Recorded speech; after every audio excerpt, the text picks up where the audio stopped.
Hey, can you hear me? Josiah, can you hear me?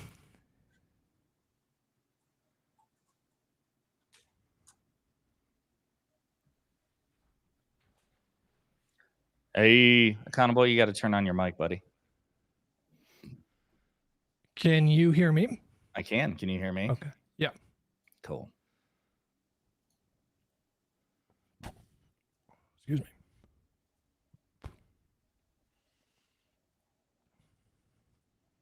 Sorry, I'm trying to find these speeches by Trump, like, because he did 2 today, and I don't know. The second one is not. It's not worth. Like, it's so boring. Oh, you reacted to both of them? Yeah. Oh no, I'm not saying that we're going to go through all of them, but like, I mean, just to have them teed up if we want to play excerpts. Just gotta find them here. Is my chat showing up this time? I think it is. Okay, there it is. Yeah.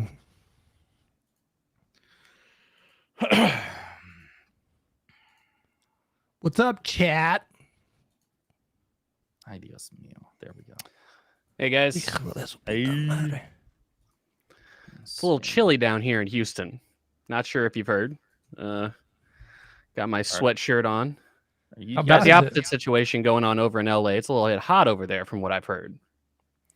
Well, with all the fires. Are you in danger of like another cold snap? Yeah, it is. We're projected for 4 inches of snow last I saw, which is a pretty unprecedented. I mean, obviously not unprecedented, but a pretty crazy amount. But you know, we'll be all right. Allegedly, the electric grid and utilities, they've learned their lesson from 2021, and we will not have weeks without power this time around. We'll find out tomorrow, though. So we'll see. Did you guys see that Enrique Tarrio was released from prison? No. Are you serious? Yeah. Oh shit. Well, that can't be. I assume that's not because of his that just happened to be the conveniently timed ending of his sentence. Well, I don't know. There's a story from the New Republic about how Trump plans to pardon both of a couple of Proud Boy leaders, including Enrique. But yeah, let me find some of this stuff. That way we can refer to it. Yeah. What up, boys? Yo. There's some fuzzy noise in the background, and it happened as soon as Pisco joined. Yeah, naturally. It's fucking Mike. Is it me? It is you. It is. It's me. Hi. Yep. It's you. You're the problem. It's you. It's Pisco. Let's see. What was the other one? I saw another one, which might be really bad news for the Senate. Did you guys see this about the rumor about Fetterman? No, I did not. Stop. Don't say it. Don't say it. Let's see. Shut the fuck up. No, we'll get into all of it. I don't know how credible it is, or if it's like prominent MAGA people fucking with us. But any better? No. Nope. No. Let me try it for browser. Pisco, have you considered just throwing away your mic and just buying an entirely new one? That's the only thing I can think of. Oh, he threw himself away from the show. Back in just a second. Yeah, there does appear to be an echo. I don't know if I don't know if that sounds like it might be me. I don't know why that would be happening. Let's see. He's back in. No. Say something. No, it's your webcam. I don't, but that sounds like his webcam mic. This right now sounds like webcam? Doesn't sound like you're good, Mike. Pisco is just beside I don't know what to say. I mean, honestly, that's not that bad. It's not that bad? Well, is that his mic? Does it sound different to you? When I click this, does it... Yeah. There's just an echo. Yeah, maybe we're good. Are you guys hearing this echo? I don't... Here, let me... I hear it a little bit. When I talk? Yeah. It sounds like it's fine. It's doable. I'll try to do some magic real quick. 1 sec. It sounds like maybe there's some noise canceling going on or some kind of compression. Oh, it could be maybe. Let's see.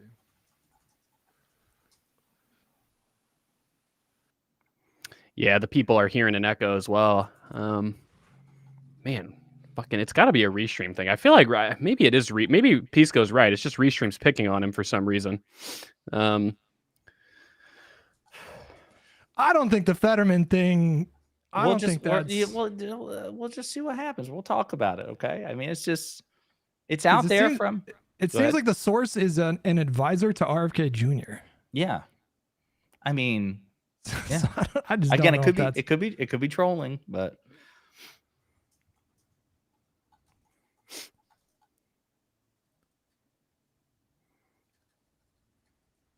All right, is Pisco back yet or no? We're just perpetually stuck in echo chambers. That's a good one, chat. That's a good one. Okay. I'm seeing multiple. They don't hear echoes, so I think we're good. Yeah, I don't know. Pisco's out. Yeah, that's fine. Just have it. You know, who needs them?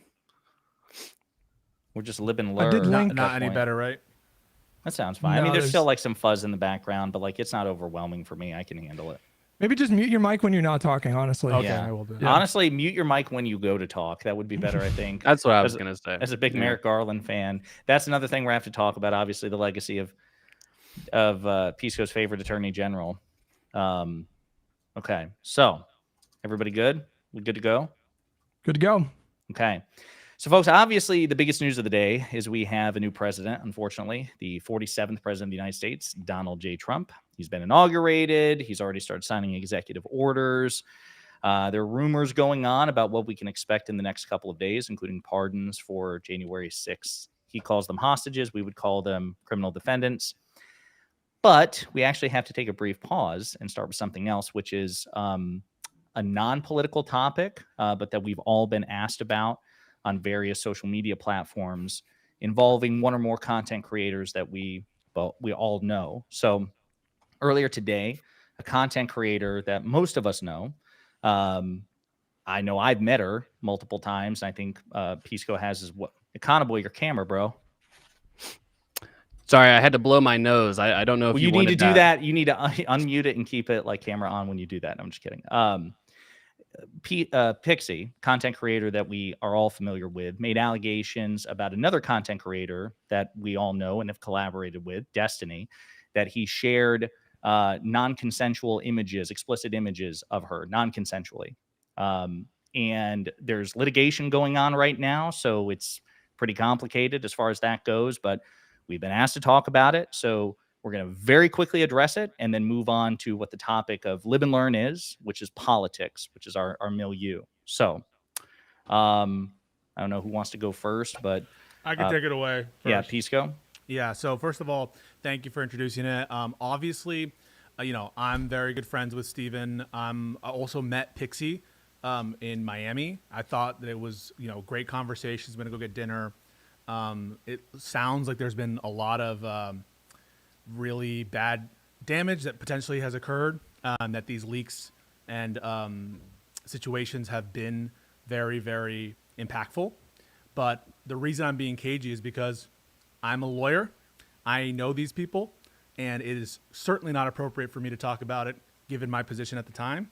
And just being 100% real with you guys, you're not going to bully me to give a more, subjective statement about my beliefs on this. And so definitely not going to get into the nitty gritty specifics. I think it's a bad situation. It's unfortunate, but yeah, that's all I'm going to say. Yeah. Hutch, Econoboy. Yeah. Do you want to go? Or do you want me to go? Yeah, sure. I mean, I guess Hutch and I are a little bit, and Josiah as well, a little bit more detached from the situation than Pisco. I mean, look, I read as much as I could. Similar to what Pisco said, with some sort of vague amount of legal situations going on. I mean, I guess we'll probably get more information about this eventually to come to a more concrete opinion of it. But obviously, look, a total, just complete sympathy for Pixie. Anybody who's ever known anybody who's been the victim of revenge porn, however it originates, just however, porn of people gets leaked onto the internet. It's obviously a really terrible situation. And I have no reason to doubt that she's gone through a lot of anguish with regards to this situation. And so tons of sympathy for her. With regards to Destiny specifically, I mean, look, insofar as, if he was sharing nudes of people without their consent, that's just obviously super fucked up. But we don't necessarily know all the details about it. And I don't want to have like an outsized, strong opinion on it without all the information.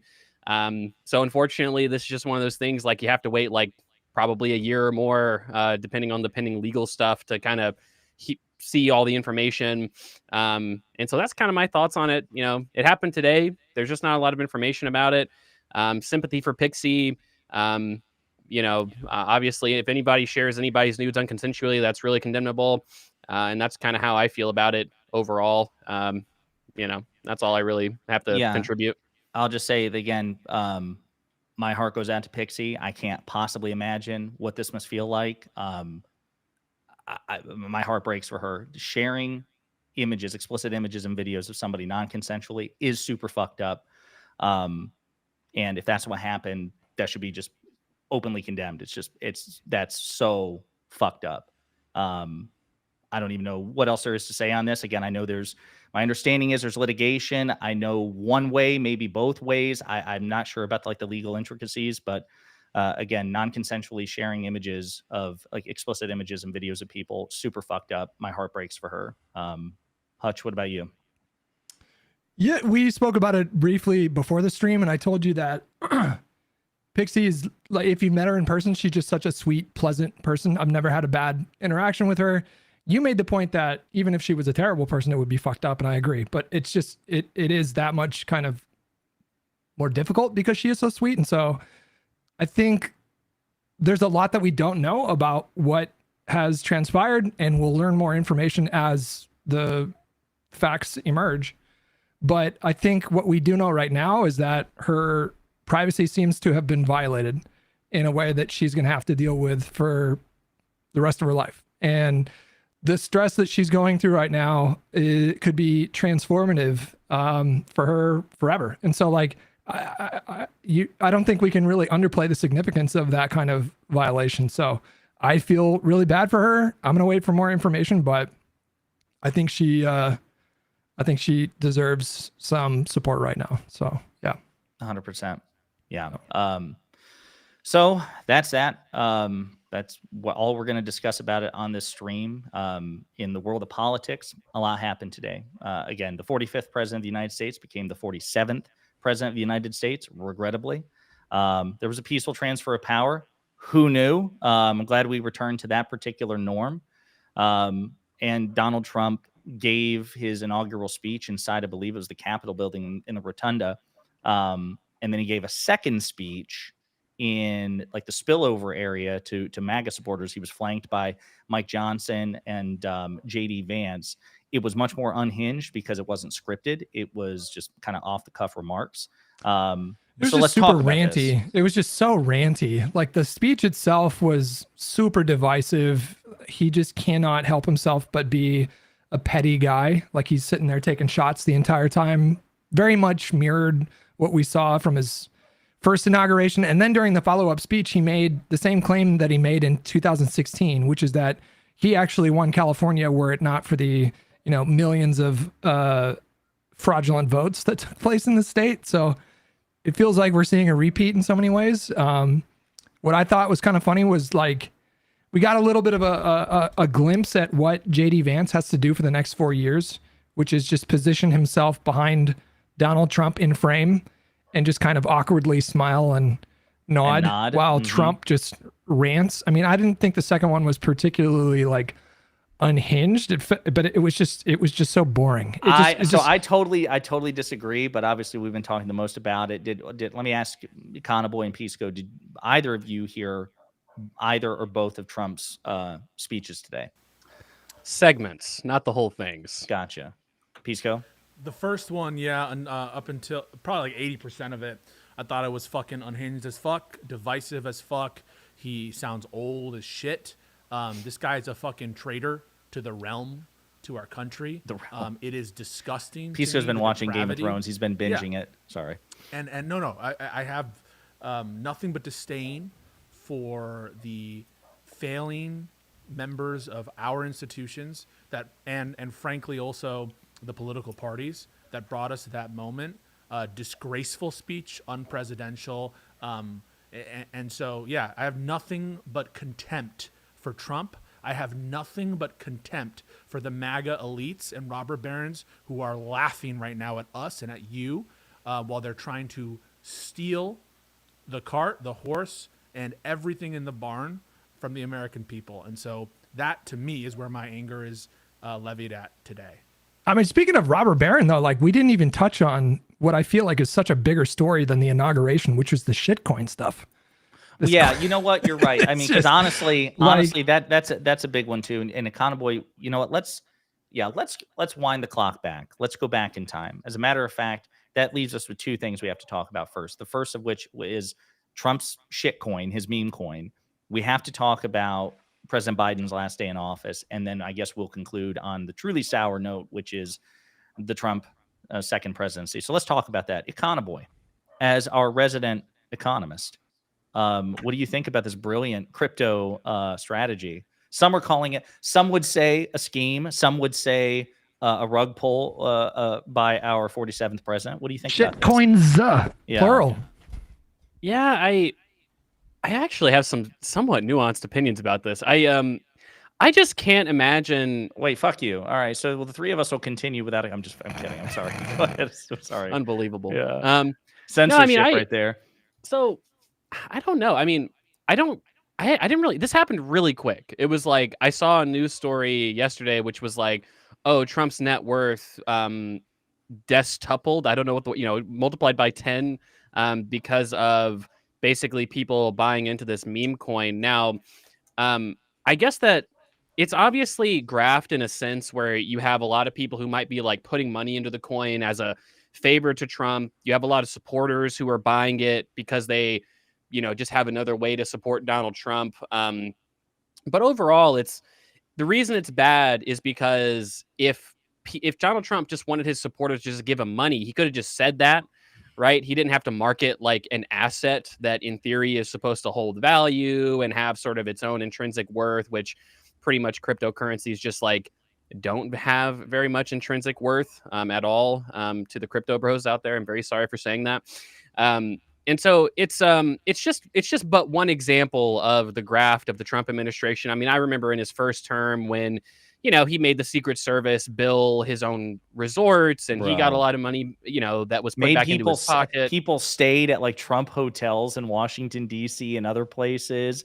And then, I mean, just so fucked up. I mean, and unfortunately, that's the kind of corruption that like even the Democrats didn't really take a close eye at when they took office. Like that seems like a very clear example of graft to me. And it's just something that it's normalized to some extent in Washington. I'm not accusing Biden of doing anything similar. Obviously, Trump is a particularly bad case, but it's just disappointing because that's really, I think, in my view, just the tip of the iceberg for how Trump is going to monetize the federal government to his advantage. I mean, what are you going to say, right? I mean, it's going to be a really rough 4 years in terms of I think we're going to see corruption in our government that we just aren't used to, in this country. We just don't have corruption problems like many other countries struggle with, but we're going to unfortunately see quite a lot of that because as corrupt as Trump was in his first term, he wasn't nearly as emboldened as he is in his second term. And I think that's the scary part. So I'm not a big crypto guy. So I can't really speak to the minutia of all this stuff, but I have a friend who's really big into crypto. His whole career is in crypto now. And he said that a huge problem with the coin was that 80% of the, how do you describe these terms? Is it 80% of the inventory is reserved for insiders, which apparently is just. I'm sorry, hang on. Breaking news real quick. This is a big one. Hang on one second. Boy. Can you all hear this? Relating to events that occurred on January 6, 2021. Okay, and how many people is this? I think this order will apply to approximately 1,500 people, sir. So this is January 6th. These are the hostages. Oh my God. Approximately 1,500 for a pardon. Yes. Full pardon. Oh my God. Wait, He We have about blanket 6 pardoned. commutations in there where we're doing further research. Nice. You know what's really quick, Josiah? I mean, we get the point of the clip at this point. The wild part about this is that people accused Biden of just listening to his handlers, not looking into anything. Guys, if Biden had been handed an executive order, a document, whatever it is, the pardon document for a bunch of random members of his family, and then he said, "What is this for? Oh, this is pardons for people. Oh, how many? Oh, okay. I'll just sign it." But can you imagine the Rob Nordstrom the next day? Can you imagine the advertisements that would be made the next day? Donald So Trump wait, just is got this a handed. blanket? Is this everybody? I mean, Is Is it a blanket pardon? Pisco, is there more than? He says 1,500. That's not the totality, is it? Like, I mean, it's damn close. Jesus. It is a significant, the vast majority of defendants of terrorists who attacked our Capitol, who tried to steal the 2020 election. And I need everyone in the chat who's watching to wake the fuck up. It is Monday, and we have 4 more years of this blatant corruption. If you don't know where your priorities are at the moment, find someone who has a clue. This motherfucker just let out a group of violent gangsters, of thugs who attacked our elected representatives. Get your game faces on today, because this shit's not going to get better. Today will be the best day you have in the 4 years of Trump. And until you get that through your brain, we are going to continue to lose. yeah. So real quick. So again, we're getting this information real time. Obviously, we don't have the names of the 1,500. We don't know what they're being pardoned for. We don't know how much of the 1,500 comprise, the totality of those who have been accused, let alone convicted. So let's do some reading on this real quick. Trump pardons roughly 1,500 criminal defendants charged in the January 6th Capitol attack. Trump said on Monday he was issuing roughly 1,500 pardons and commuting the sentences of 6 of his supporters in connection with the January 6, 2021 attack on the U.S. Capitol, when thousands of them stormed the building amid his false claims that the 2020 presidential election was rigged against him. He made the remarks after returning to the White House Monday evening. And of course, we just saw the signing right there. An attorney for Enrique Tarrio, the Proud Boys leader convicted of seditious conspiracy, told NBC News on Monday that his client was being processed for release from FCI Pollock, a medium security prison in Louisiana. Tarrio was serving 22 years in federal prison after being convicted of seditious conspiracy. These are the guys who were convicted of seditious conspiracy. These are Proud Boys, bro. These are oath keepers. These are the most culpable. These are the people who planned it in advance. I mean, quote, just hang on real quick. The quote, he is being processed out, his attorney said. We do not know what type of clemency he is receiving. And then the only other thing I just want to say real quick, this resulted in the largest FBI investigation ever, with criminal charges against more than 1,500 people in criminal convictions against more than 1,100 defendants. So just real quick, because there's so much to unpack, does that mean there was Some of these have to be preempted, 2,600 or is it saying that 1,100 criminal convictions out of the 1,500 that were charged? If that's the case, if slightly more than 1,500 people were charged and he just pardoned 1,500, then Pisco is right. That is the lion's share. Yeah. So the 1,500, right? So like that could be people, the difference there, right? The delta between the 1,500 and 1,100. They could have charged, but then withdrew the charges because there's not enough evidence, or because there are a couple cases that they were acquitted. So there could be a lot of reasons for that delta and why it's not completely 1,500. But yeah, it's the vast majority of people. If he's pardoning or commuting the sentence of Enrico Tarrio, that's the worst of the worst, folks. That's the worst of the worst. And it's a sad day. It really, it makes you want to cry for this republic. And look, I think that shit.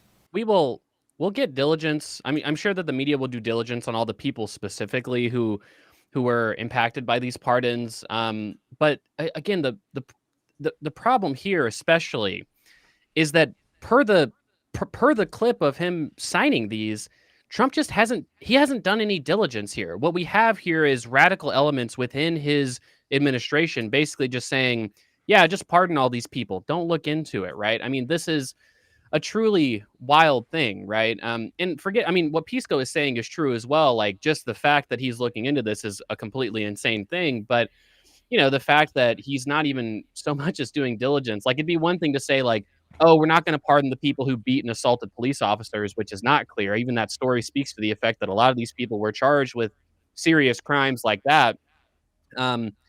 It's just, what's tragic here and the scary part to me personally is 2028 will come around at some point, right? And I have just I have no idea.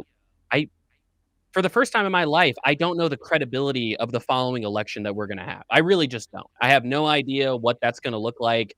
I don't know what plans in the background are going to have.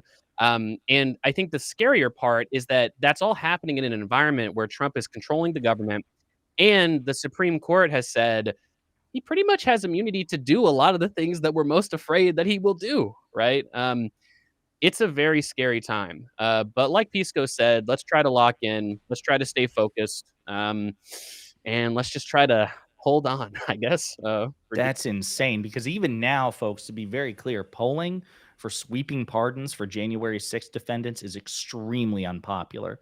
But I feel like the risk here is that it's happening on a day where 75 things are happening. Right. And so it just gets buried, So Oh, like, and this happens all really the quick, time. To Josiah and Hutch's point, this is something that it is up to Democrats in office to make this a big deal. Right. We have to start, you have to start talking about these things on a consistent basis. And this isn't, this isn't like Russiagate. This isn't something that, in my view, I think it's kind of like overly drowned out because of the consistency of talking about over an extended period of time. Like, there's going to be a lot of crazy things that Trump does over this period of time. And it's up to the Democrats to talk about these things on a consistent basis, condemn them very forcefully. I'm sure that the next Piers Morgan segment will be condemning the divisive nature of these things. The most important thing, Trump is not a very divisive person. But we have to condemn also that kind of language. Look, this isn't normal. This isn't like both sides. Oh, can't you see the middle ground here? Like, these are a bunch of people that broke into the Capitol to break up the peaceful transfer of power. In doing so, assaulted a bunch of police officers. I mean, these aren't a group of people that are worthy of very much sympathy, right? And blanket pardon from the president. It's only, we're not even this isn't day one. This is the first few hours of the Trump administration. Yeah. Sorry, I'm stunned, because at the same time, again, I'm scrolling and I'm really wanting an explicit confirmation from journalists about what the delta is between those issued a pardon today and the total number of defendants charged over the totality of the January 6th investigations. I'd love to see that. I imagine it would be a stunning number. But yeah, for a very specific example, going back to Pisco's point, Enrique Tarrio, of all people, again, successfully convicted on the extraordinarily rare charge of seditious conspiracy. This is not an everyday crime. This is one they have to blow the dust off of. That's how egregious his actions were. Stunning. I mean, stunning. And also undermining the notion that we've been hearing from Trump apologists that Trump is much more subdued this time around. He's going to be much more, bipartisan. He's going to be all of the shit that his he was legacy, talking about. Josiah. Exactly. All of that was just rhetorical flourish for the campaign trail, which I would argue is bad enough and disqualifying enough. A presidential candidate, a former president, a president-elect saying the shit, and not following through with it would still be bad enough and disqualifying. We already know what MAGA's response is going to be. They're going to equivocate with Biden's pardons today and yesterday. Right. Which were disgraceful, in my opinion. Biden's, I'm not going to dwell that much on it. I know people are like, who's going to dwell on it? No, I'm not. They were disgraceful. They're corrupt. And Biden, I think, is ended on a real low note, especially with the pardons of his family. I think that was disgraceful. But this is just, if you really want to think about the damage that pardon could do to our republic, to our constitutional system, this is just the worst thing I've ever seen. To be clear, how would you compare these two? Like, if you view President Biden's pardoning, I assume you mean of his family, as egregiously corrupt. Where does the corruption rank compared to this? I think that this is, you know the size of the observable universe. This is so much worse. Exactly. This Right. is so So much worse, bro. Try to imagine the scale of the observable. Your mind literally can't do it. And compare that to, you know, the city of Chicago or something like that. That is how I view the galactic. I don't even know how to put it in the terms of the immense scale between those two actions. These are people who try to overthrow our constitutional system, and the work of good patriots in the Department of Justice, FBI agents, people working tirelessly, how many thousands of man hours to bring to justice the terrorist thugs. It is all turned into ash in front of our faces. Yeah. And justice has been completely curtailed, destroyed, flattened. And it's because of what happened here, because we, the people, failed. And look, I say what you want about our, you know, we all in various magnitudes predicted that Harris would win. You know, our political instincts in various forms were off about that. But our political instincts that if Trump won, he would do a lot of crazy and unprecedentedly corrupt things, even compared to his own standard of his first administration. I think within the first few hours of administration, we've been proven right about that. Trump is not going to be a moderate. He's not going to just not be divisive, like some people would have you believe. He's not going to appoint competent people. It's going to be a bad 4 years, guys. It's going to be a bad and unpredictably bad 4 years at that. I think we got to do a little bit of triage here. Like, I don't know, man. I'm going to lose my shit if I live in the outrage. Like, we know he's going to get a honeymoon period for a short amount of time. It is what it is. It's going to be highly disturbing. Yep. And for me, I just can't live in that like outrage. Our options right now are super limited. We can demonstrate, we can protest. There's other things we can do, right? But like, I don't know. I'm not gonna sit here and just obsess about this stuff right now. I'm just not. Like, it's just not sustainable for me. I don't know about you guys, but I will drive myself insane. Well, I mean, if I do that, I did the first term, and I'm just not going to do that again this time. I can empathize. You know, it's funny. I remember in the lead up to the election, even afterwards, I got a phone call from my father who said, I've got 4 sisters. And he said, 2 of them have told me, you look exhausted. You look really tired. And it was, I mean, they were trying to say it from a position of love. They were worried about me. And what's funny is the 2 who mentioned it are Trump supporters. So they knew why I was exhausted, but yeah, it's spiritually taxing. I mean, it really is, because you know, there are a lot of political commentators out there that my suspicion is, I mean, they give great political analysis, but they come off so stoic. Sometimes I wonder, like, are you even emotionally invested in this? And sometimes I think that they're not, and it's just a profession, which I suppose there's nothing wrong with that. And then I'm envious. I'm like, damn, I wish I could be that guy who is a commentator who is just so secure either in his position or he finds a Zen-like quality that he's able to like disassociate. I would actually love to do that, because I love doing what I do, but I don't like the emotional tax affiliated with it. And then I think to myself, damn, if this is how I feel, I imagine, like, what the hell do people who are much more vulnerable and marginalized and in a worse position feel about this? So Hutch, I take your point that you gotta pace yourself, but it's almost like what we're seeing right now is a normalization of Trump that we never saw before. Like, it was bad before, and then it was bad in 2020, and then it was bad in the aftermath when Trump was out of office. And we're seeing it hit a fever pitch, which is, I think there's a lot of people who genuinely believe that the United States it could never become, you know, Hungary or Turkey. It could never become, you know, one of these backsliding democracies. But we are on that. Like, we're not as sliding back as far as they are yet, but we are on the backslide in a lot of objective ways. And the extent to which this matters is if people give a shit. Like, I genuinely believe that. Yeah, like to Conaboy's point, the only way that this J6 shit matters, and I'm not entirely sure it will by even the midterms, let alone the next election, is if people make people care.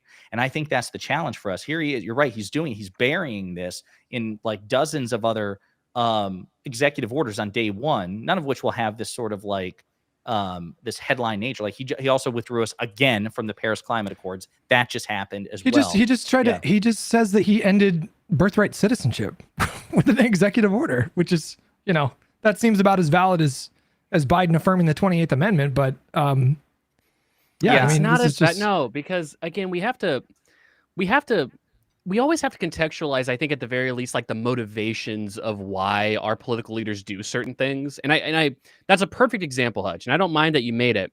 And it's not an unreasonable comparison, right? So at the end of Biden's administration, Kamala and Biden come out and say the 28th Amendment is the law of the land, and this is an equal rights amendment. You can look at the text, but it's basically a women's rights issue. Men are equal to women kind of thing in the Constitution. And Peaceco can probably talk about the specifics, but essentially this was passed under kind of like... I'm sorry, real quick. I apologize, Econo Boy, but he added some context to the J6 pardons that we need to hear. Mr. President, are you commuting the sentences of anyone who assaulted a police officer on January 6th?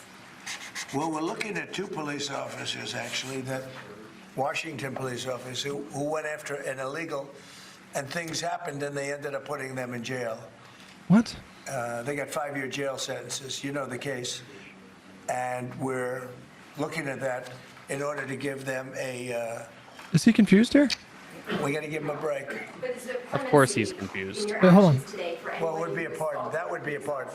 The one I'm talking about would be a pardon. Here you go, sir. This is an He seems confused. I don't think he understood the question. No. Well, I will say this. They've been in jail for a long time already. I see murderers in this country get 2 years, 1 year, and maybe no time. So they've already been in jail for a long time. These people have been destroyed. I don't think he answered the question. Did No, he? so No. he He did answer the question. He thinks Donald Trump thinks that if you assault a police officer, you shouldn't go to jail for a very long period of time. That is what he just said. Yeah, no, but I don't know if did he answer the question if the people who assaulted cops specifically got pardons? I don't know if he answered that. He dodged the question with this like nonsensical non sequitur, and then at the end, she asked him a third time, what about the people, who assaulted police officers? And then he said, well, I'll say this: they've been in jail for a long time. He's hinting that he will either commute their sentences or pardon. And then he was asked another follow up. What they've done to these people is outrageous. There's rarely been anything like it in the history of our country. And even people that were aggressive, and in many cases, I believe they happen to be outside agitators, but what do I know, right?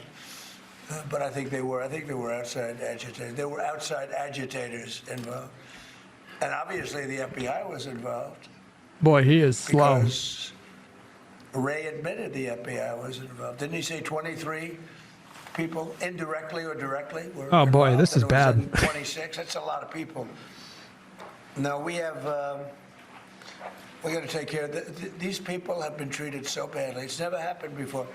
What happened in Seattle, where they took over a big portion of the city? What happened in Portland, where they burned down?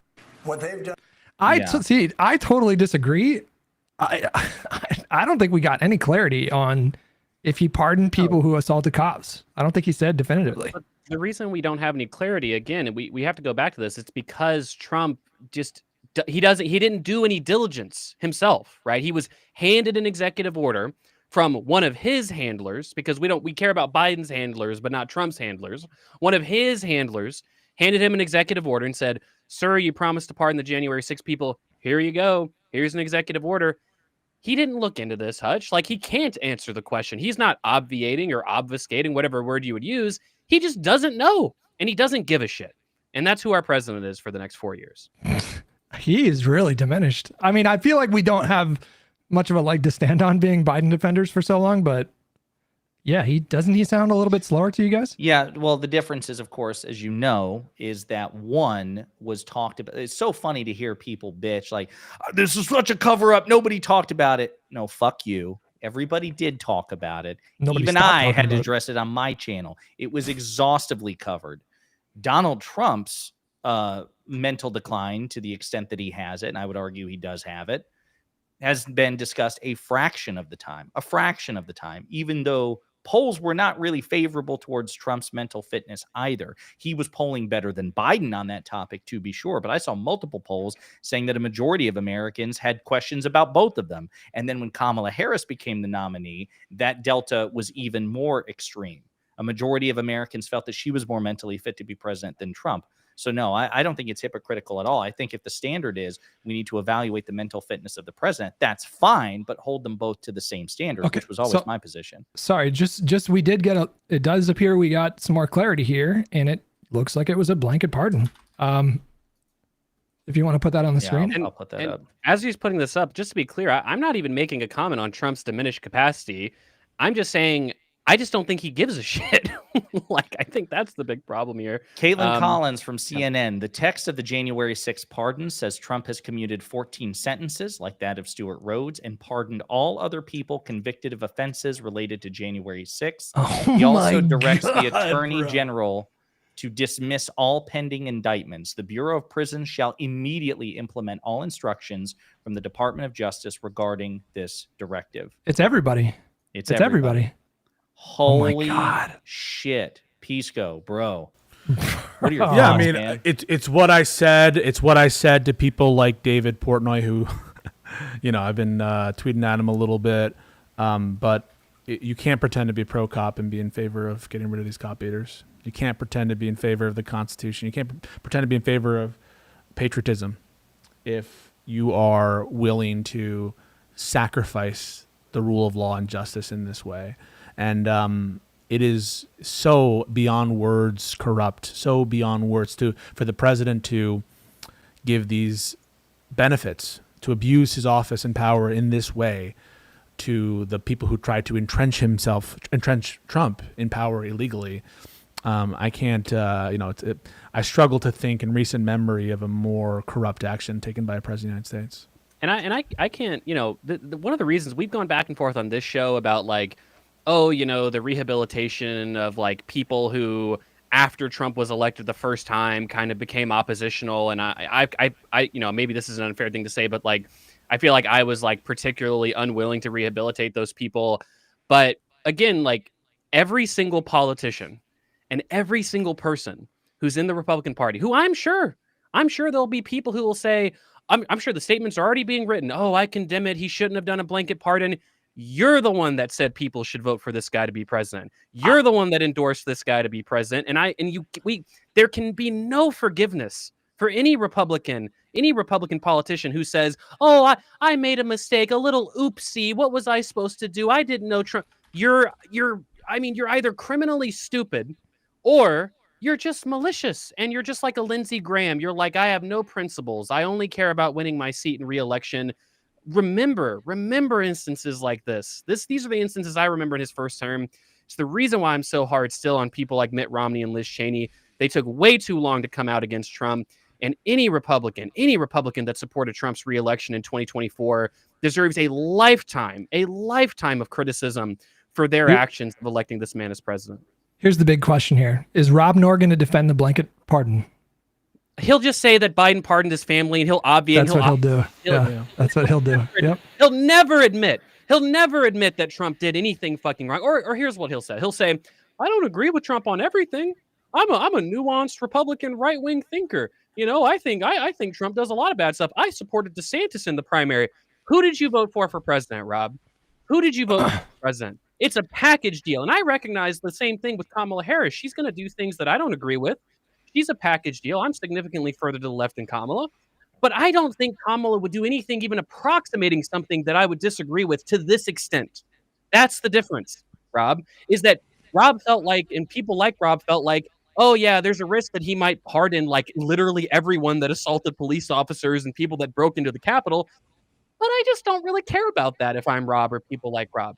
And that's just, it's not just Rob, but like I just don't know how you can, I don't know with what moral framework or with what righteous framework you would say to yourself that that's just not that big of a deal or that there are things that are more important than circumstances like that, right? I mean, I don't know. I just think that some things should be ultimately disqualifying. Yeah, what's amazing to think about all of this, I mean, Pisco, this is the end. This is the end of any meaningful legal consequence for anybody involved with the January 6th insurrection from Trump on down. This is it. It's done. The American legal system, the American political system, we failed. We failed. The Congress failed when they did not remove Trump for his 2 impeachments. Merrick Garland failed. The state will stop. The states failed in what they did. The political parties have failed. The people have failed. The Supreme Court of the United States has utterly failed in its duty to observe and respect the Constitution of the United States. A dark, savage day as these savages have been released upon the United States to kill, loot, and steal. These are criminal elements. They're seditious elements. These are bad people. In fact, I would say a lot of these people should have been bars, for the rest of their lives. That's what should happen to you if you try to overthrow the government and if you try to stop the peaceful transfer of power. But that all ended today, and it actually ended on the day we elected Donald Trump. What was the polling on? I feel like the polling on this was like pretty bad. Like it was like 65-35. Yeah, it was terrible. But see, this is what I mean, where we talked about this before. To what extent does Donald Trump defy political gravity? He's not like literally leaping, through the atmosphere. He's not achieving escape velocity, but political gravity just demonstrably does not work with him the way it works with nearly everybody else. He can leap further, he descends slower. It's different.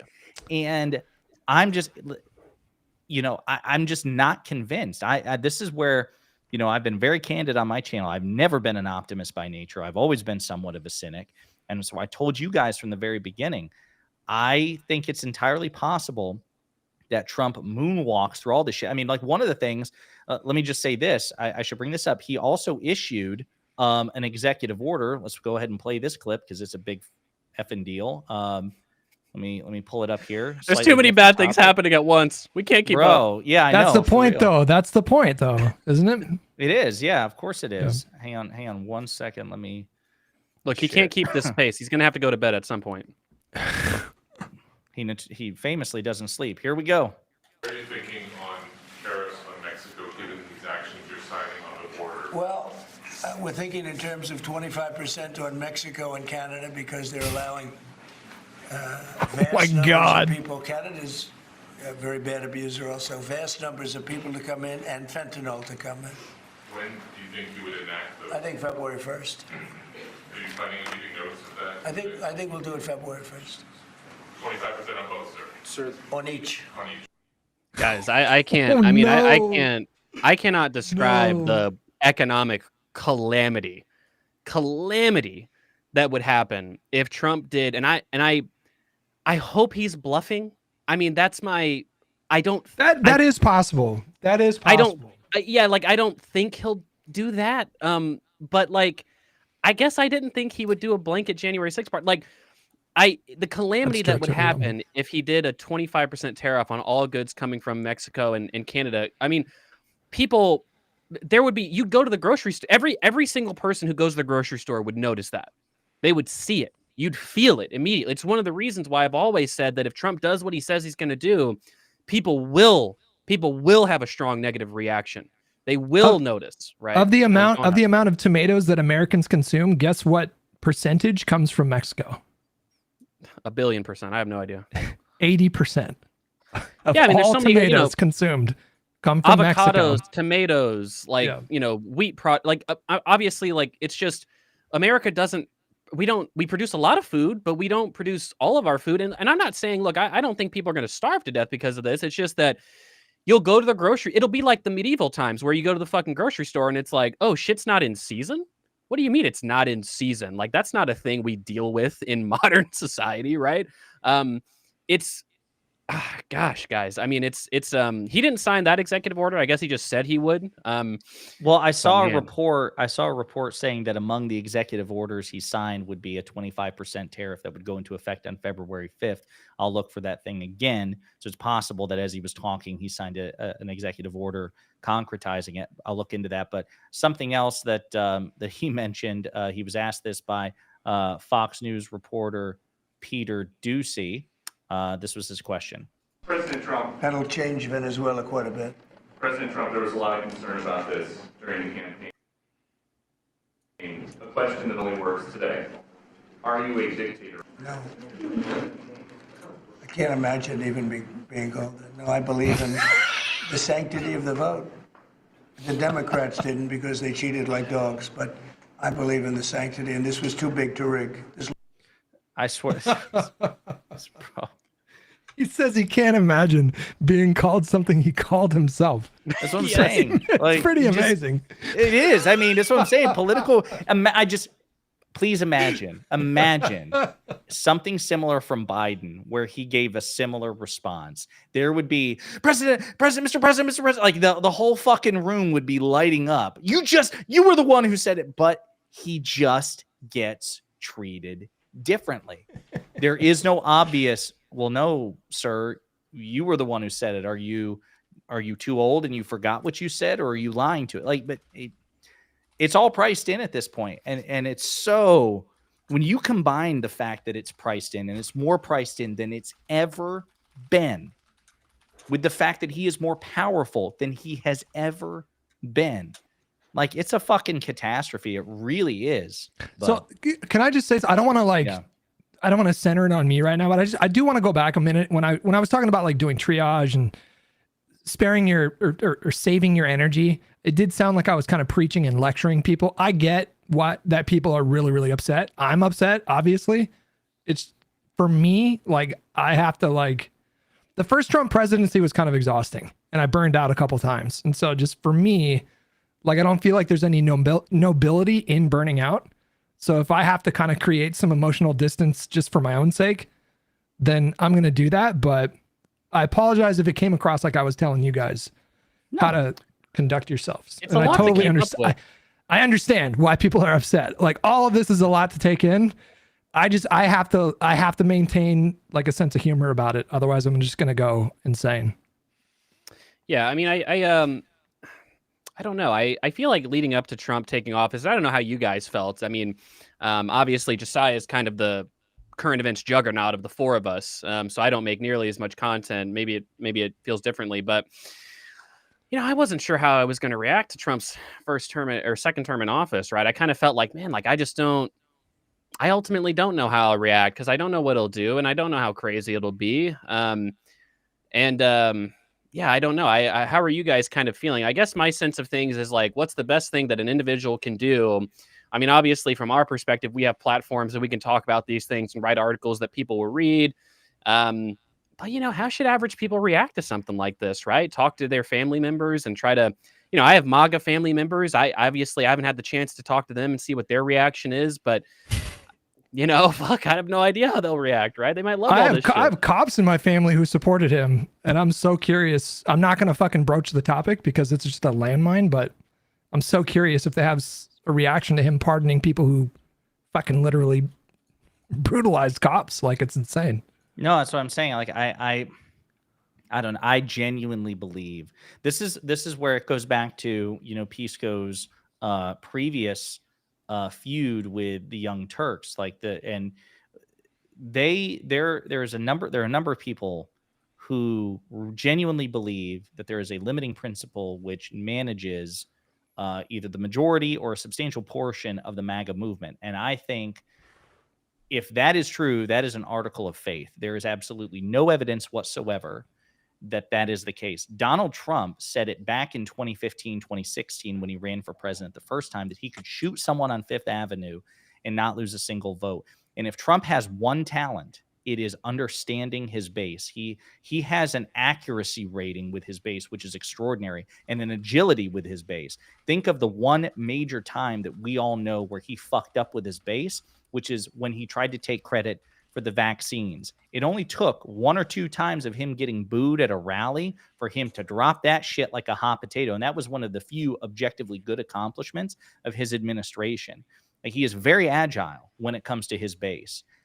So to me, when Trump says he could shoot someone on Fifth Avenue and not lose a single vote, like, that, you should take that to the bank, because that's the one thing that man understands better than anybody, is what motivates his base. So when Cenk Uygur and others say, oh, you know, there's something, there's a point where Trump will lose the support of MAGA, I just don't buy that. I just don't believe it. Do you think we should put up the live stream of him answering? He's answering questions right now. Should we put that up on the screen? I think showing prominent clips just as they come in would like Josiah is doing might make more sense because he's going to be rambling and saying a bunch of stupid, like nonsensical shit.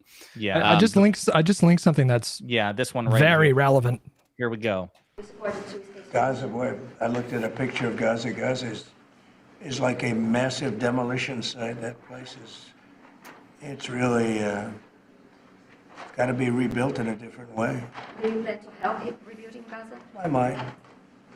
You know, Gaza is interesting. It's a phenomenal location. On the sea,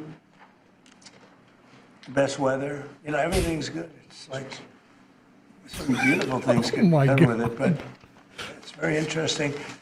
But some fantastic things could be done with Gaza. Oh man. I don't even know what that like. Is he alluding to Jared Kushner's famous comment about beachfront Sounds like it. property, or Yeah. I don't even know what to do with that. Like that's I just Well, out I of mean, curiosity, I was looking at Jank and Anna's Twitter to see what they were tweeting about this. Oh boy. So far silent. Mum's the word. Nothing to say so far. I guess not on their Go. How do you social feel media. about that, buddy? What do you expect? What do you demand of progressive content creators about some of these things? Yeah, I'm through demanding. I mean, they've shown their true colors. They could be a day late, dollar short, and we'll let them in, but we know that they're not first movers on the issue of Trump and MAGA. And so it's really about empowering voices that are strong Democrats, not weak Democrats. It's about making sure that the people who understand who the enemy is, that they're getting your attention. And critically, that means people like John Fetterman, people like Cenk Uygur. These people just don't get it. And you can work with them in the sense of, if they're a useful ally at times, but you can't trust them to have the judgment.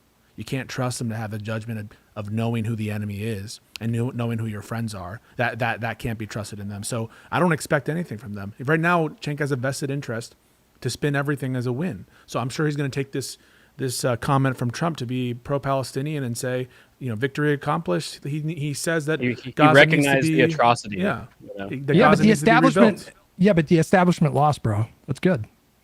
Yeah, I mean, yeah. I don't know. So it's a total failure to deal with the realities that this country's going to be faced with in about a minute. So that we didn't see any fucking comment from Anna or Cenk. What the fuck do you expect? These guys are losers and they don't understand what's happening. He just withdrew us from the World Health Organization, bro. Yeah. Did you see that? No, I didn't. I mean, guys. I mean, I'm sorry if it feels a little bit unprepared. I mean, ultimately, we weren't really sure how much stuff would be accomplished by the Trump administration within the first several hours. He wasn't bluffing. So to the chat, so some people are saying in the chat, I've seen multiple messages to this effect, like, are you, why are you guys so shocked? Why are you guys so surprised? Just to be clear, at least I'm not surprised. I'm not surprised that this is happening. What I am is really just worried, right? I'm not really surprised that Trump is doing any of these things. I'm worried and I'm curious as to the ultimate effect of a lot of these things. And, like Pisco said, man, I mean, this is not we cannot tolerate the rhetoric of centrists, right? This nonsense about like, we can work with MAGA and, that's a moderate member of the MAGA coalition. But someone like Elon, someone like Vivek, right? Like they'll be the reasonable ones in the room. Guys, what's the old saying that many socialists say, if there's 10 Nazis at the table and you sit at that table, there's 11 Nazis, right? It's like, look, at a certain point, you just can't associate with, not that you can associate with them, but like you cannot productively work with some of these people in this way. Like, it's just like at a certain point, it just feels like you have to be ultimately oppositional. Because speaking of Vivek, like my money was on RFK being the first one to be ousted from the cabinet, and now in retrospect, I feel pretty fucking dumb that I didn't pick Vivek, because there's no way you can establish a new federal agency and then have shared leadership with Elon Musk. It's just like there's such a disparity there between the two. So in retrospect, it's like obviously Vivek didn't last very long. Do you expect that there will be any? Because I just saw Lisa Murkowski, which if anybody was going to do this, Lisa Murkowski would be. She says Let me see if I can pull it up here while I'm doing this. I strongly disagree. Okay. Okay. All right. Brace yourselves. Lisa Is it Murkowski. bad? I strongly disagree with the president's decision on Denali. Our nation's tallest mountain, which has been called Denali for thousands of years, must continue to be known by the rightful name bestowed. I'm going to butcher that name. Who have stewarded the land since time immemorial. She has to be trolling. No. Like that was that. Listen, that was about an hour ago, so we'll see what her response is. But the reason I was laughing is because.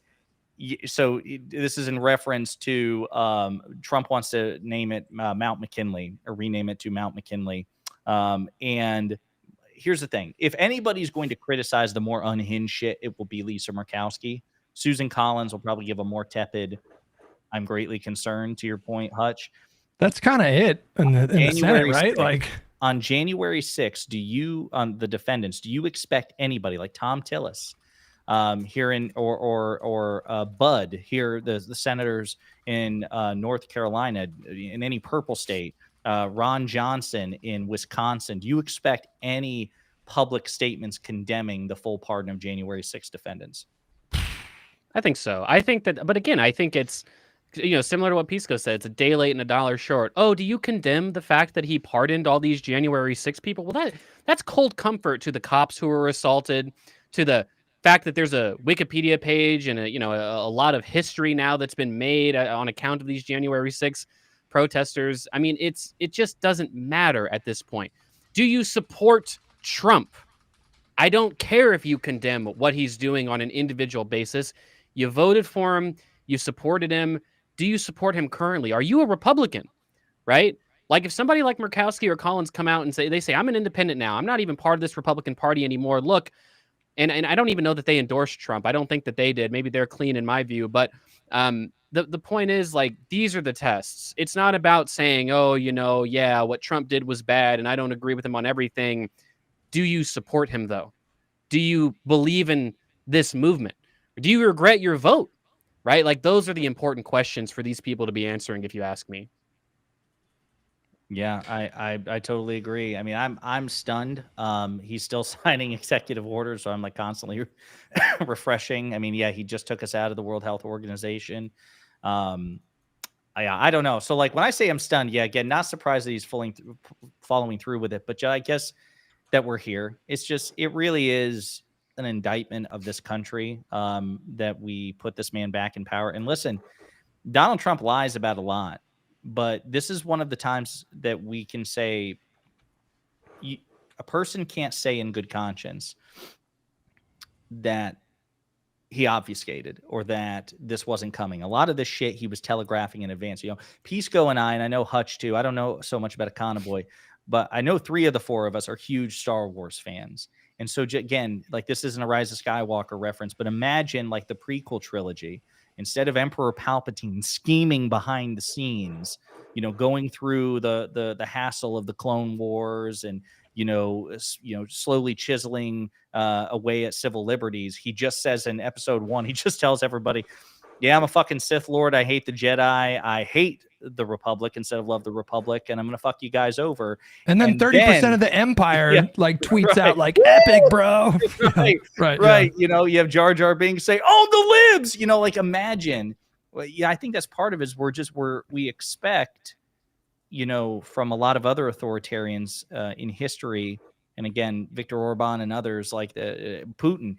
Putin is more sophisticated than this. Putin, I think, often dissembles more than this. Trump is just like a fucking sledgehammer, and we put him back in power. And I think we also learned that the American people can lose interest and can be exhausted into just rolling over and accepting this. Again, I do not have confidence that elected Democrats will be able to sustain the outrage, mount the appropriate level of outrage, let alone sustain it by the time of the midterms, let alone the next presidential election. I don't know, Josiah. I think that what we saw in Trump's first term, and perhaps this is overly optimistic, but Democrats raised records amount of money. Like there was a really, really large and concerted outrage, like to the extent that people can't organize in person, people really did donate, right? And I mean, I don't really know. I guess. I mean, obviously Trump could do even like radically insane things, like limit opposition's ability to fundraise and like campaign. I mean, who knows what he actually ends up doing? But I think that the Democrats are going to raise a completely ridiculous amount of money in response to this. Like, I think tomorrow will be a crazy fundraising day for like the DNC or something. There's some big question marks there. You might be right, but like I feel like the vibes this time around are very different than 2017. It felt like in 2017 the Trump presidency started with massive airport protests as a result of the Muslim ban. I'm going to be really curious to see if we're going to see we'll see those kind of protests this time around. This first feels like people are deflated in a way that they weren't. I don't know. Maybe you're right. I hope you're right. I'm. It's possible. It's definitely possible. I think they're deflated because, in part, they haven't felt the full brunt of the consequences of what Trump is doing right now. Look, it's literally not even the first day, right? I mean, I think, again, I think that if he does things like the universal tariffs on Canada and Mexico, and like people go into the grocery stores and they see the "I did that" stickers with Trump. Wait, on that, can you explain like? I don't really know, like, what kind of an impact would 25% tariffs on Canada and Mexico have on gas prices, and why? So on gas prices specifically, so some people are making the claim that, well, we actually, a significant portion of our oil imports come from Canada, and so this will have a very outsized influence. The truth is, I don't think that on gas prices specifically, consumers have a lot to worry about because America is energy independent, and we've been energy independent for pretty much the bulk of a decade at this point. Shale oil and fracking has just resulted in an explosion of energy output on a part of the U.S. economy. Now, there are some nuances there that I'm leaving out. Obviously, it will impact consumers, and it might be a relatively regional effect, but I'm not as concerned about that. It's really more so like almost everything else, right? It's just like aggregately speaking, just like a lot of our trade comes from Canada, right? A lot of our trade, just period, comes from Mexico. And he's not just talking about tariffing Mexico and Canada. He's talking about like so many other places to go as well. One of the reasons on oil prices specifically that you don't necessarily have a lot to worry about is that the international oil market is so liquid, and America produces so much oil that that oil ends up hitting the market almost no matter what. It's like, for instance, like the sanctions on Iranian oil, they do make it harder for Iran to market their oil. Don't get me wrong, but that oil does end up getting bought by someone somewhere, and it often ends up getting resold at a discount, right? So I don't know that we have an incredible amount to worry about in that regard, but everything else, aggregately, I mean, it's not just bad it's just why Canada, if there's any country in the world that we could say is our closest ally, not only in terms of just geopolitically, but I mean, culturally speaking, right? I mean, they are our cousins, right? We're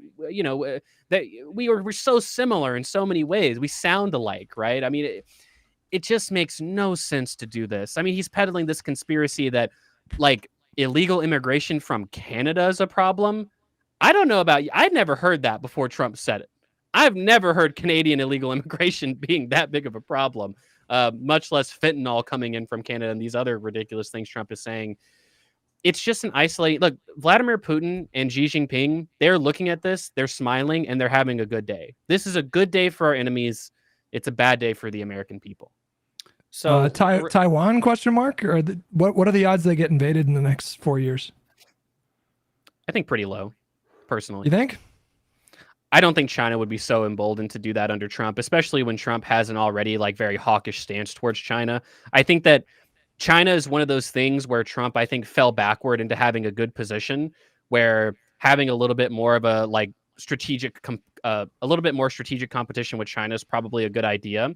And I think that that's probably the one issue where if China invaded Taiwan, I think that I think the response from the Trump administration would be probably decent in terms of like military support and like sanctioning China, because that's something that conveniently already aligns with a lot of the narratives that Trump already spews.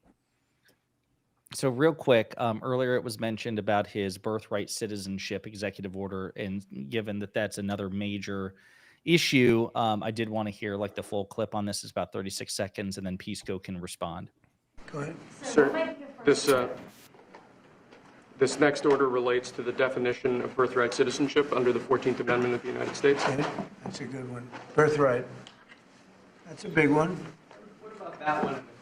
That one is likely to be. Could be. We think we have good grounds, but you could be right. I mean, you'll find out. It's ridiculous. We're the only country in the world that does this with birthright, as you know. No, we're not. Yeah, no, we're not. So No, it we're not. doesn't say what the definition is, so I'll look into what exactly he changed it to. But Pisco, can you talk a little bit about this shit?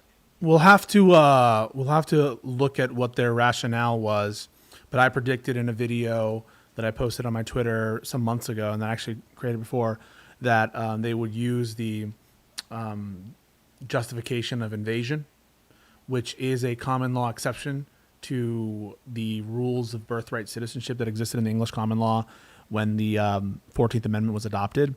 Now, invasion, as understood at the time, related to like military forces from other countries coming in to your country to annex, to take over. It's talking about like military troops formations. That's what is referenced with invasion, and there's absolutely zero basis that at the time of the 14th Amendment what was meant was violation of immigration law. That's absurd. Immigration law, of course, really started. The first law that excluded people at the border were the Chinese exclusion laws in the 1870s, which obviously are after the 14th Amendment. And so even the notion of an immigration policy in America is a relatively recent phenomenon. But one of the first, acts related to immigration that was ever adopted is still on the books today. And that's the Alien Enemies Act. And that's what Trump has said he's going to invoke. And he did invoke on day one that he's going to do Alien Enemies Act deportations. And those apply regardless of whether or not you're here legally or illegally. It relates to any country, any alien from any country which is invading the United States or is at war in a state of declared war with the United States. But there's also a provision there for if you're invaded. And so they're going to use, I believe, if I were them, and I try to think viciously and Machiavellian, if I were them, I would use the term invasion to justify both revoking U.S. citizenship under the common law exception of invader, even though it doesn't apply, relying on the courts to have your back because they're MAGA courts now, to revoke and deport U.S. citizens on the basis of this theory, and to deport any alien, whether here legally or illegally, so long as they're from a country that is, in their mind, invading the United States.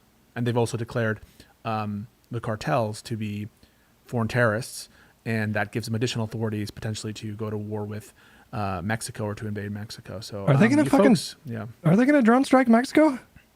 I think that there's a decent chance of that. I think that you can't put anything past these bastards. We've entered a new era of authoritarianism, of fascism. One of the inherent traits that's well known of fascist states is their need to expand, their need to claim dominion over their surroundings, to constantly be pushing at the edge of their empire to gain more resources. Lebensraum.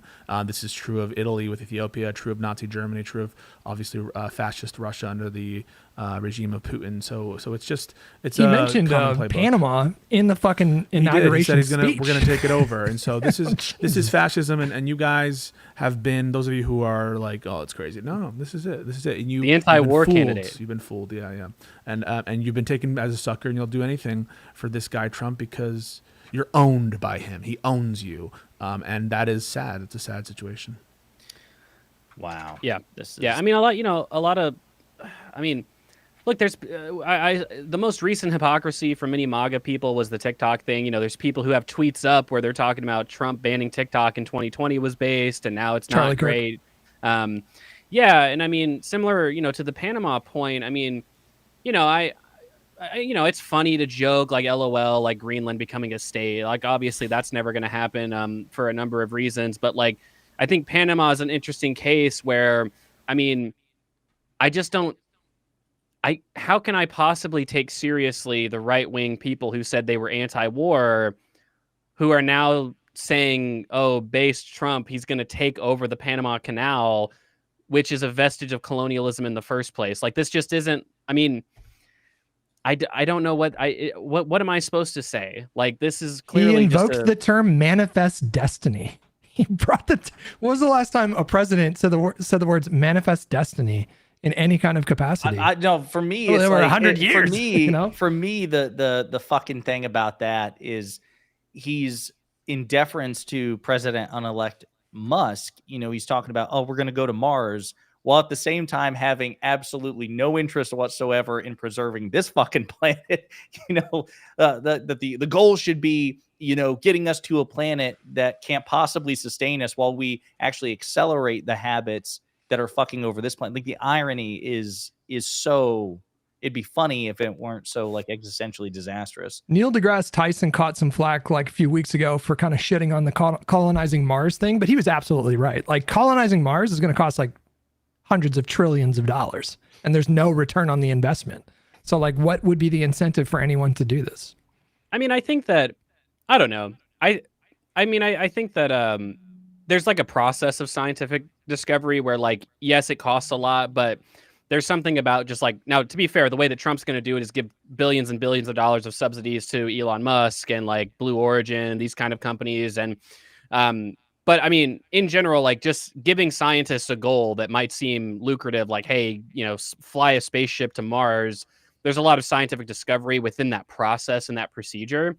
But that's just one of those things where, like, I think that we're kind of baited into saying, oh, like, is everything Trump does bad? Like, well, that's not what I'm saying, right? Like, I'm not saying everything Trump conceivably could do on a given day is bad, but the process and the thought process he uses is clearly terrible and awful. And obviously the incredibly large bulk of things is very, very bad. And to Josiah's point, I mean, the largest priority for this country, it just absolutely shouldn't be, you know, giving billions of dollars of subsidies to Elon Musk so that he can, you know, maybe fulfill his decade-long promise of next year we're sending a person to Mars. Like, I don't think this is the most productive investment that the U.S. economy could sustain, especially in an environment where I guess money's going to be a little tight for most people because of all these fucking tariffs that he's going to be signing into law. So, yeah, it's a rough one. We'll see, you know, we'll see what all the right wingers' responses are, you know, tonight and tomorrow. But oh man, they're living good right now, bro. They are euphoric right now. Oh yeah, they're having orgasms. It's crazy. Yeah. Yeah, and so, like, you know, with the few minutes we have left, I think, again, this is day one, and really it was like half a day because it wasn't inaugurated until noon. This is, I'm just going to give my spiel on this because I think it's worth repeating. Some of this is worth repeating, which is, right now, it sure feels like MAGA and the right are at the apex of their power, which I suppose suggests it couldn't possibly get worse, and probably shouldn't do that. But let's think about this. Was the election a landslide? No, it was not. I do not believe that. But when you factor in everything else, so consider, yes, it was the first time in 20 years a Republican won the popular vote. We did see a rightward shift in most districts. He won a convincing electoral college majority. He has control of the House. He has control of the Senate, a Republican supermajority on the Supreme Court. Two of the eldest members of which say that they're not going to retire, but that could change tomorrow. And it really affords Trump an opportunity to have a MAGA majority, not just a right-wing supermajority, but a Trump-appointed MAGA majority that will be with us for a generation. To say nothing of the fact that Justice Sotomayor, who's I think a 70-year-old diabetic, she could tip over tomorrow, right?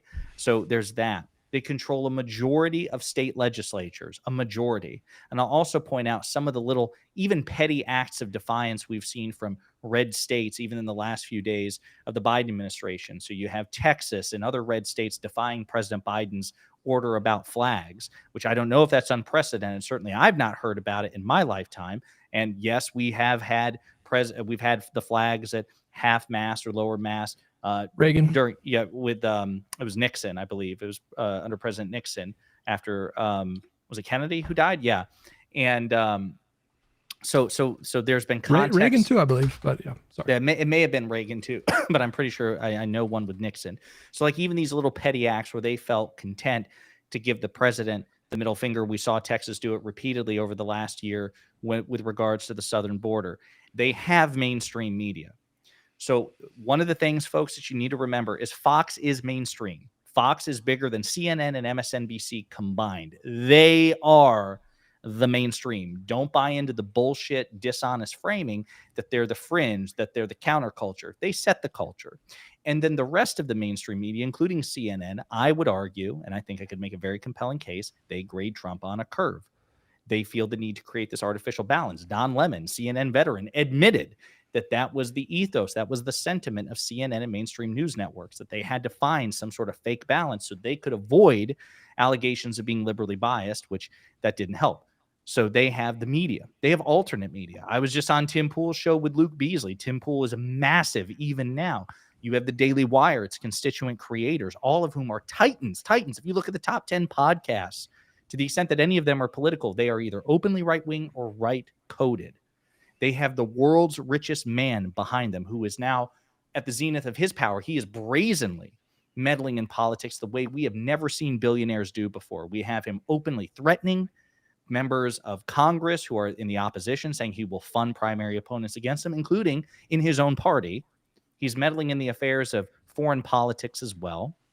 You have Twitter. Studies have shown that after Musk openly endorsed Donald Trump, that we saw a major engagement shift favoring right-wing accounts. That's just a matter of fact. Was it natural or was it artificial? Well, they believe it was artificial, but either way, the engagement disparity is there. You have Facebook capitulating with Mark Zuckerberg bending the knee. So that's Facebook and Instagram. You have what's going on with TikTok. TikTok was the one social media app which skewed left. And of course, there's a debate about whether it was a productive version of the left because, you know, the left that skewed on TikTok, a lot of them hated Democrats, our closest political proxy. And now TikTok is basically in the bag for Trump. There was no reason for TikTok to shut down the other day. The Biden administration said they would not enforce the ban. They did it to create an outrage to give Donald Trump cover. And that message, that bullshit message, thanks to President Trump, thanks to this and that, like we're seeing TikTok capitulate. And as far as I'm concerned, I do think Democrats fuck the politics of that spectacularly. I'm sorry. We are past the point where even if you believe TikTok is a national security threat and that, you know, they either need to be divested from ByteDance or just banned outright, I'm sorry. We are past the point where doing the right thing is by itself enough. The message to Democrats should be, please do the right thing, but be prepared to politically defend it. And if you can't do it or won't do it, perhaps you should do the politically strategic thing instead. Because it's possible this will be an own goal by Democrats. And so you take all of this together, plus the Supreme Court decision that empowers Trump even further. It's really bad for us. We are outgunned institutionally. They have a lot of money behind them, and they are just getting started. And they understand politics and power in a way that we don't. Democrats are good at winning elections. I'll close with this. This idea that, oh, Democrats don't know how to win elections. It's bullshit. We win a lot. We won in 2018. We won in 2020, 2022, 2021, 2023. We can win elections. But in so many ways, we had to contend like it was an uphill battle. And now that hill seems like a sheer cliff. So please take it seriously. All of these institutions are formidable. Take it seriously. We're the underdogs. And the thing that you should be thinking is, what can I do to make our disadvantage a little better, a little less severe? That should be guiding your political actions. If that means breaking bread with people you might not otherwise agree with, so be it. If that means, fighting Republicans viciously on political issues, so be it. But your goal should be, is my action going to make this a little bit better? That's the only way we can possibly survive, in my opinion, politically. Sorry for dropping it, but I feel like so many of these institutional advantages that the Republicans have, we gloss over them. And so it's important to really put it in context. And I think especially, you know, I think there's the reason why this leadership election for the Oversight Committee, a lot of Democrats kind of got upset when AOC lost to, you know, what is he, like an 80-year-old incumbent Democrat or something like that. I think that it's emblematic of what I think is this like stubbornly poor strategy of Democrats where, you know, it's kind of more resist Libby like type, almost like acquiescence. Like we don't need another 80-year-old Democrat to say, you know, Donald Trump, he's really doing the bad. He's a bad guy. This Donald Trump. We need a more forceful voice in this regard, right? And I don't know that that's necessarily AOC. I don't know that it's necessarily the Progressive Caucus, but we can't just keep doing the same thing over and over again for the last decade and expect radically different results. As much as we all support Biden and his presidency and a lot of the policies that he enacted, like, he failed. I mean, this was a huge failure of leadership on the Democratic Party. And I just want to say, though, resist libs were a very formidable political force in this country for 6 years until this election. But no, I know, but and I'm not saying that going. I take your point. I take your point. I agree. Yeah. I'm just saying that, like, if we start to see, like, if the response from Democrats is like, oh, we just need another moderate 80-year-old Democrat to be taking press conferences and going and taking questions, and that's who should be leading donor calls, and that's who should be leading the Democratic Party, like, those people need to go. They need to be primaried, right? We need bulldogs who are super media savvy right now. I think we need absolute bulldogs that understand the dynamics of the current media landscape. And to that end, I'm announcing right now that I have started and just released my first of a weekly newsletter that I'm running called The Weekly Patriot, that is dedicated to shining a light on MAGA corruption and promoting strong Democrats, not weak Democrats. If you guys want to see us catalog the atrocities of the Trump regime and of what's happening and promoting important and strong Democrats and criticizing weak Democrats who capitulate and surrender, I would ask for you to sub. It's free every Monday. If you want to sub for paid, you get extra bonuses. But for now, just sub to the free version so you can save prize. Where can we find a link? 100%. I'll put it in my... Get involved. Because we're also backing a Econoboy Substack, which is also today. Oh shit! Sorry, Econoboy. Sorry to. No. I mean, he announced it a couple of weeks ago. You would understand if you were a good friend. I'll say while he's doing that, what did you all think of AOC's response on the inauguration? Did you all see this? Where she said, she called him a rapist. Right. She said, people have been asking me, am I going to the inauguration? And the answer is no. And the reason why is I don't celebrate rapists. And Libs of TikTok said AOC calls Trump a rapist, another person Trump should sue.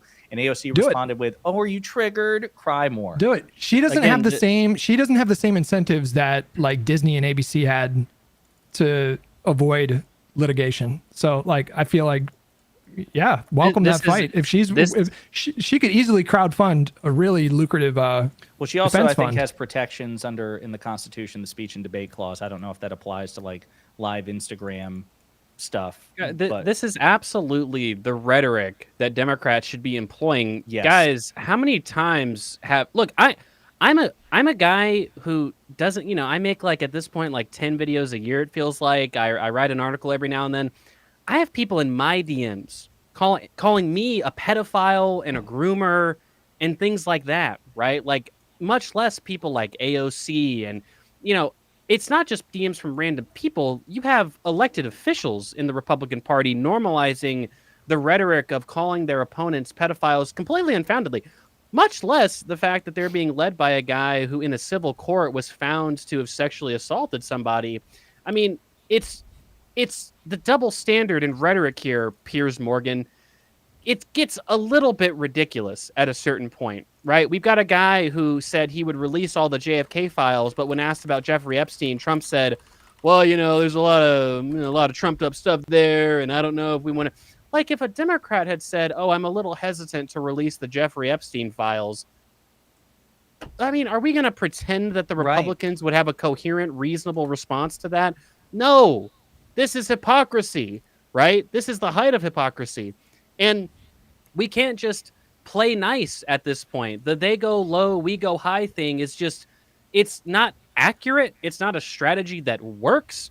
And it's ultimately, I guess the last thing I'll say, it's just not calling it like it is at a certain point.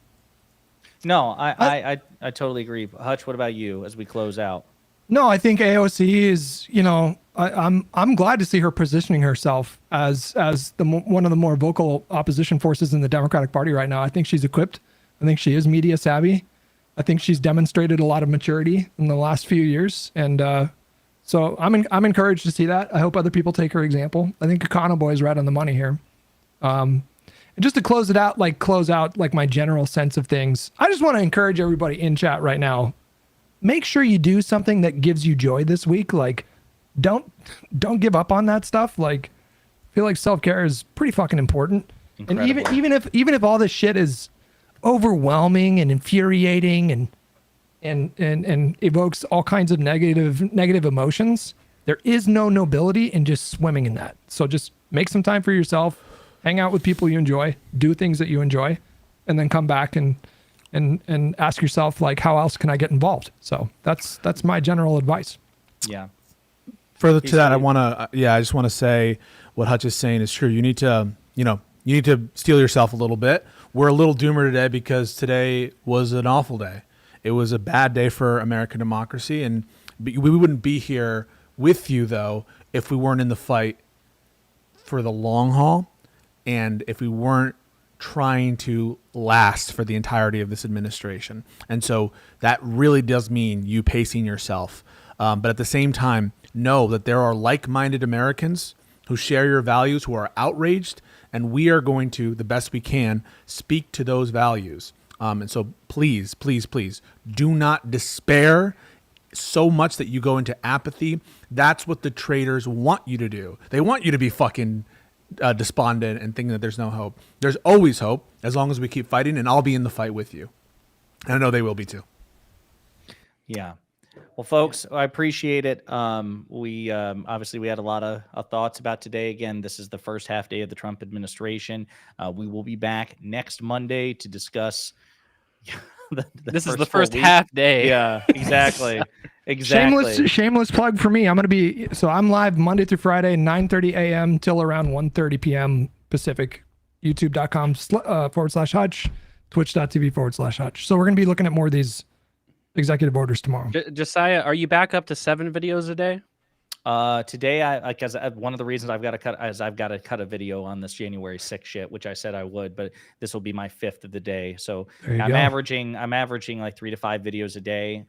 It's still a lot, but yeah, we definitely gotta. Bro, you got to step it up. This is strike while the iron's hot. You got 10 videos a day for the next fucking 2 weeks. Exactly. Yeah. I'm telling my girlfriend, just like basically pretend I'm dead and I'm going to be stuck in the office here. But folks, we appreciate it. Please like and subscribe everybody's channel. Like and subscribe to Econoboy Substack, Pisco Substack as well.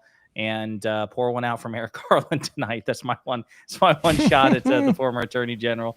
All right, guys. Thank you.